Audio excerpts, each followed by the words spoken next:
Welcome to MRE Uncut, where we'll give you real and practical insights into the real estate scene in Melbourne. We'll discuss what's happening in the industry, all backed by MRE's history of over 30 years in the game. With that said, let's jump into this week's episode of MRE Uncut. Welcome back to another MRE podcast. My name's Stephen Fitzsimon and I'm here with Peter Hooymans. G'day. Pete, today we wanted to look at high-performing agents. Mm-hmm. We've got a lot of people out there that are wanting to sell their property, wanting to engage with an agent. Yep. And they need to know how to separate them to identify who is going to deliver best for them. Yes. Pretty important, big decision. Yeah. And we see like reputations of agents. Yep. And I actually feel like this has been covered a fair bit in like a lot of podcasts Australia-wide, from Tom Panos to a bunch of other really good influencers who really have a fantastic grip on both the skill set and the market. But yeah, let's give our two bobs worth for sure. Yeah, I think. So, I mean, the first thing is, you know, we talk about barriers to entry, and the barriers to entry in real estate are pretty low. It can't get much lower. So, you know, you think about it from this point of view. When I started in real estate, I was 18, and you get what was back then the sub-agent's license, which took, I think, was 2 days, something like that. You filled out a bit of a multiple choice questionnaire and bang, you're a real estate agent. Yep. And then you put in the office and people walking in and they're going, well, we're going to sell a house, and you really don't know anything. You've had no training in negotiation. You've had no training in really, value methodology. You're dealing with 5 years of their income or 6, and like you're going to sell big someone's sums. most, prized asset or most expensive asset in their life. So that always struck me as a bit weird. So for example, let's use today's market. If you're in Richmond, everything's $1 million. Everything. And if you had $1 million and you wanted to invest it at Macquarie Bank, for example, and say, I want to, share portfolio, you'd get a 20-year veteran or a 15-year veteran with a financial planning license and probably a commerce degree to boot. Yeah. And with they would manage your asset. Whereas now, really, there's a lot of, transactions being done by what I would, without, sort of upsetting anyone, without, less than superbly qualified would be a good gentle way of doing it. Yeah, I think so. So for owners, they've got to be really careful. Look, we're probably a little bit lucky in the circle we're in. South Yarra put a 15K radius from our office.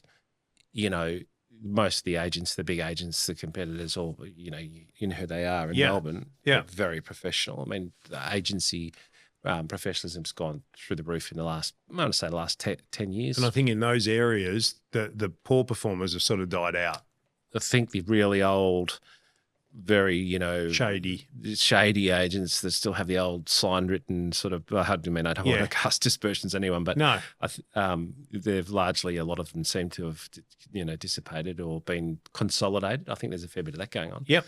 But good agents, the point I'm trying to make is that a really good agent, and the information to find the good agent is now online. I mean, you just go onto realestate.com, you have a look at their profile, look at their results, their average sales rate, average days on market. It's not that hard to kind of riddle it, but they're the people you want to get. And I think for an owner, you need to just get a feel of who you trust. I think trust easier is said than done. Yeah. But you and I, we met lots of agents.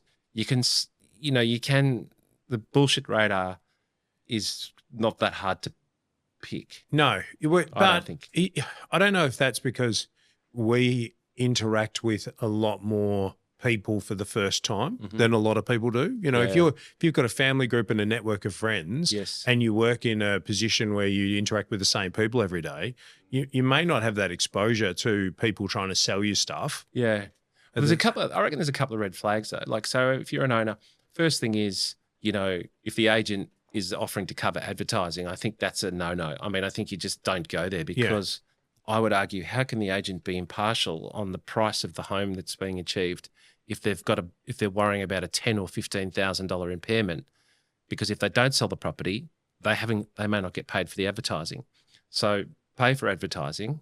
It's just a sunk cost. It's a hard cost. It's just a cost of doing part business. of selling. Just how Stamp it is, duty right? and advertising. So sometimes agents, I was always taught that the lowest, the most expensive agent is the cheapest agent, because if the fee's too low, then you'd have to ask, are they incentivized to truly graft and push for that superb and premium price? Everyone wants to watch their fee though.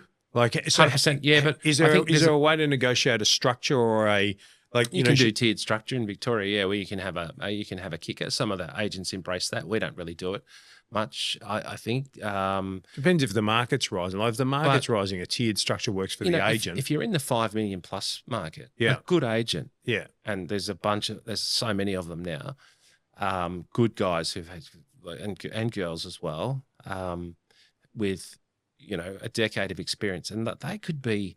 Honestly, they could be between up to 500,000 or even $1 million. They can put on top. 100%. Yeah, not by doing anything other than using really, really honed skills.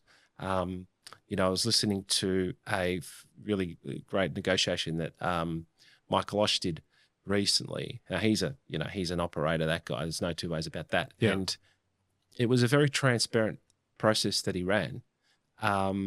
And it was just a little simple thing where he had a couple of punters on a property, and he went to the vendor and got the vendor to sign first. And it's something that we used to do back, in the 80s and 90s. It's less done now. And he had the vendor commit at a price, I think it was about $2 million above where the buyers were. Then went back to the buyers and said, look, here it is. If you want it, it's yours. Yeah. At this price. And then he had an inquiry come in from overseas, and this person was flying in. So he just basically said, here it is. That's his flight log. They're coming in. Will he buy it? I don't know. But if you really want it, there it is, done for you. And I thought, gee, that's just such a simple time on a technique. But the deal got done, and it was a 17.5 sale, from memory, roughly on about a 15 list. So he's got them. What is that? 15%. Yeah, that's big bucks. That's a lot more than the commission. Principal place of residence. It's tax free too. Yeah. Oh, the commission pales into he's paid for. I always think that a good agent pays for themselves multiple times over. Yeah. All right. If it's a property for $1 million and the commission's 20,000 or 2%, 1,500, 15, they can easily, by doing the extra yards, manufacture value in that process. So if you're in the living room with that agent though, and you're the vendor and you're looking to do it, what are you looking for? You mentioned that, okay, pay for the advertising, but when you're speaking to that person, I think market. Are you talking about the property? Are you talking about the person? I think they know they want to. They need to know your property for a start. All of that's online, intimately. It's the sales history. They need to know what's happened in the street. They need to know what has happened in the next street. If you know more than them, that's a red flag. Oh yeah, absolutely. I mean, they should be telling you things you don't know. Yeah, properties that are sold off market or when whatever the home was built. And not things that you may not have necessarily retained as an owner. Yeah. So I think having really super knowledge is good, and then reputation, from the trust point of view, I think there's a bit of gut feel involved in that. Yeah. Different agents will gel with different people. It's just how it is. Yeah. And I think as well as an agent, from the agent's point of view, if there's too much, if it's not feeling right, it's probably not going to be a good outcome. Yeah. And as an owner, again, is the agent fairly relaxed?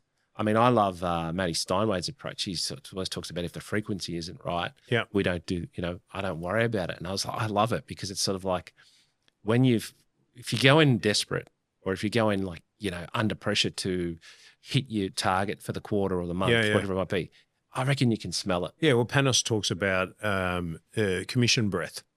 Oh, does he? Yeah. Tommy's got uses commission breath as a So whereas, and I remember, when you would miss a listing, you'd be beating yourself up, and I go sit in the car park and have a moment of silence. Whereas again, come back to Matt, he just kind of gets on with it, and it's the universe talking in his eyes, which I think is something that everybody can get their head around. Yeah. But but I like it because it just frees the mind to get on to the next thing. So, if I was interviewing agents now to sell my own home, that's what I'd be dialed into. I'd be dialed into the, are they relaxed? Are they presented? Does the knowledge of the property and the surrounding sales roll off the tongue? Yeah. Have they got a little bit of an entrepreneurial spirit insofar as they're willing to have a crack at trying to get me the best possible result? I mean, some agents are very, structured. They're very, that's what it's worth. Right. Right. And if I can't list it at that, then whereas I think the market determines the worth, of course. Yes. And it's the agent. The agent is really just the conduit between the market and the buyer, the seller. Yeah. So I think that they're some of the easy gets for an owner. Yeah. Okay. But are there any sort of when agents come in, they've normally got like a pitch. Yeah. Can you they'll tell you how many they've sold and what their average sales thing. I mean, you can back all that up now by looking online. It's so easy. that used to be. You can't. There's no smoke and mirrors. Yeah, that's right. I think there's a bit of the most current guy with or girl with the most boards and the most sales. I think there's a bit in that. There's a saying, you always want the busy guy. Yeah. Or girl. Yeah. Who's the busiest agent? Want something, don't give it to someone busy. Yeah. If they're busy, you kind of probably go, well, they're busy because they're getting results. I mean, a couple that I can think of, I won't name any names in my immediate area, which is, South Yarra Hawthorn. They're really good operators. Like they get back to you. They're high urgency. They're good listeners. Yeah. I noticed that.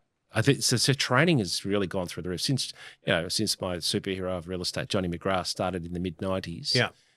Pushing out some fantastic training into the industry. Like it's gone through the roof in the last 20 years. And if you're training continually, with experience, you should become pretty bloody good. Yeah, and they are really good. So, I mean, I think now if you're in a, 2 million plus bracket, you would have to probably really muck it up, if I'm honest. Right. To pick a super poor agent. Yeah. I think as well, a lot of the principals of the really good operators have recognised the liability, and they were not releasing as many young, inexperienced agents into the marketplace as I would say even 10 years ago.